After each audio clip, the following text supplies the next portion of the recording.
আমাকে চোখে যেটা জিনিস খারাপ লাগে এটা তো আসলে কর্তৃপক্ষ যারা করে হ্যাঁ কিন্তু এটা চোখে বাজে না, কিন্তু চোখে বাজলো এরা এটা মনে করে না কিছু। কিন্তু আমার কথা হয়েছে আপনারা যারা সাংবাদিক আছেন হ্যাঁ বাংলাদেশের প্রচার করেন তখন এটা বিভিন্ন উপরস্থ লেভেল যারা আছে এরা সবাই দেখবে জিনিসটা, হয়তো চিন্তা ভাবনা করে যে আসলে এখানে কি এরা উচিত কি উচিত না, এই আমার কথা। কিছু কিন্তু দূষণ হচ্ছে, অনেক বাচ্চারা ভয় পাচ্ছে যাই বিমান নাকি আবার পড়লো। এখন যে বাচ্চারা এখানে পড়বে ভবিষ্যতে এরাই চিন্তা করবে হাই শব্দ উচ্চ শব্দ তখন খেলা শব্দ দৌড়ে হারিয়ে দেবে, যাই বিমান মানে আবার পড়তেছে।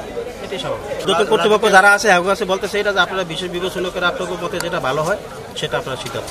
যারা আপনার সরকার প্রধান আছে বা যারা দেশ পরিচালনা করে অন্তত ওনারা যদি কোনো সাজেশন বা কোনো সিদ্ধান্ত না নেয় তাহলে আমরা জনগণ বললেও কিছু হবে না। আর এই বাংলাদেশে কি হয়েছে, জনগণের ছিল কিছু হয় না। মাইলস্টোন স্কুল কর্তৃপক্ষ এখানে জায়গা কিনছে অনেকদিন আগেই, তখন এখানে এত এস্টাবলিশমেন্ট বা এত কিছু ছিল না। তারপরে মাইলস্টোন স্কুল কর্তৃপক্ষ এখানে বাড়ি করছে, বড় বড় বিল্ডিং করছেন, তাদের অনেক সেক্টরের অন্যান্য ব্রাঞ্চগুলো বন্ধ করে সব এইখানে নিয়ে আসছেন। এটা একটা ঠিক যে স্কুল দরকার আছে, মাইলস্টোনের মতো বড় একটা স্কুল উত্তরাতে আসলে দরকার আছে।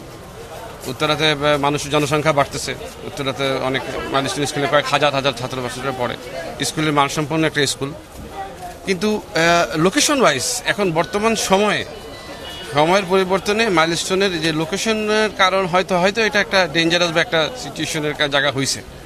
কিন্তু এই ক্ষেত্রে তো ধরেন আমি যেটা বলতে চাই যে সরকারের প্রচুর অনেকগুলো প্রশাসন আছে। ধরেন এটা যে আপনি যে বললেন যেটা ধরেন রানওয়ে অ্যাপ্রোচ এরিয়া, এখানে প্রথম যেটা আমি সাধারণ মানুষ হিসেবে যেটা আমার কাছে প্রথম মনে হয় যে এখানে সিভিল এভিয়েশনের একটা বড় ভূমিকা, যে তাদের যেতে অ্যাপ্রোচ এরিয়া তাদের ক্লিয়ারেন্সটা হচ্ছে সবচেয়ে আগে। রাজুক শুধু বিল্ডিং করার অনুমতি দেয়, বাট আদার্স যে ডিপার্টমেন্টগুলো আছে এগুলোর ক্লিয়ারেন্স তো তারা দেবে, সিভিল এভিয়েশন দিবে, এখানে অন্যান্য ডিপার্টমেন্টগুলো দিবে। নিশ্চয়ই সিভিল এভিয়েশনের হয়তো ক্লিয়ারেন্স ছিল, আদারওয়াইজ রাজুক কেন বিল্ডিং করার অনুমতি দিচ্ছে। উত্তরা তো সেক্টর হয়েছে, আবার আমাদের ডান দিকে দেখেন যে থার্ড ফেজ উত্তরা তৃতীয় প্রকল্প, এটাও অর্ধেক আমাদের যে মূল উত্তরার আর একটা উত্তরা এখানে তৈরি হচ্ছে। এই যে তৈরি হচ্ছে, এই যে অথরিটি যে রাজুক যে প্লটগুলো তৈরি করলো, এখানে রাজুকের উচিত ছিল সেফ জোনে স্কুল কলেজের জন্য জায়গা রাখা, হসপিটালের জন্য জায়গা রাখা, যারা প্রতিষ্ঠিত স্কুল কর্তৃপক্ষ তাদেরকে এই জায়গাগুলো অফার করা, মানে ন্যায্য দামে বা একটা রিজনেবল দামে অফার করা, যে ঠিক আছে আপনারা এই জায়গাগুলো এইখানে করেন, স্কুলগুলো এইখানে করেন। তাহলে কি হইতো, তাহলে একটা সেফ জোন যদি হইতো, কমিউনিকেশন যদি ভালো হইতো, তাহলে স্কুল কর্তৃপক্ষ ওইখানে জমি নিত, ওইখানে তারা ইনভেস্ট করতো। আপনি এখানে খেয়াল করে দেখবেন 2 থেকে 3 মিনিটে 5 মিনিটের ভিতরে 3-4টা প্লেন নামতেছে। এগুলো তো অবশ্যই ক্ষতি, এই শব্দগুলো তো বাচ্চাদের অবশ্যই ক্ষতিকারক। সাউন্ড পলিউশন হচ্ছে, বাচ্চাদের ব্রেনের ডিস্টার্ব হচ্ছে, ক্লাসের ডিস্টার্ব হচ্ছে। স্কুল কর্তৃপক্ষ আসলে এখন আমার যেহেতু একটা স্কুল হয়ে গেছে, এখন এই স্কুল কর্তৃপক্ষ এত বড় স্কুল এখান থেকে সরানোটা কতটুকু যুক্তিযুক্ত সেটা এখন চিন্তার বিষয়। আর উচিত না আমাদের, যেহেতু একটা বড় একটা যে কোনো অ্যাক্সিডেন্ট বা যে কোনো একটা দুর্ঘটনা আমাদের মানব জাতির জন্য অনেক কষ্টদায়ক।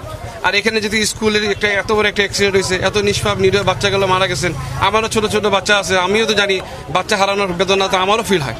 তো এখন পরবর্তীতে আমাদের আরও এই বিষয়ে সতর্ক হওয়া উচিত, যাতে আমাদের যে অথরিটিসগুলো আছে শুধু বাণিজ্যিক চিন্তা না করে, শুধু ব্যবসা চিন্তা না করে, আমাদের সামগ্রিকভাবে সবকিছু চিন্তা করেই সরকারের পদক্ষেপ নেওয়া উচিত। এবং ব্যক্তিগতভাবে আমি বলবো যারা ইনভেস্ট করবেন তারা সব দিকে চিন্তা করেই ইনভেস্ট করবেন। বান্ডেল থাকলে প্রতি সেনমানিতে টাকা বাঁচবে। বিকাশ সেনমানি বান্ডেল কিনে জিতুন প্রতি লেনদেনে।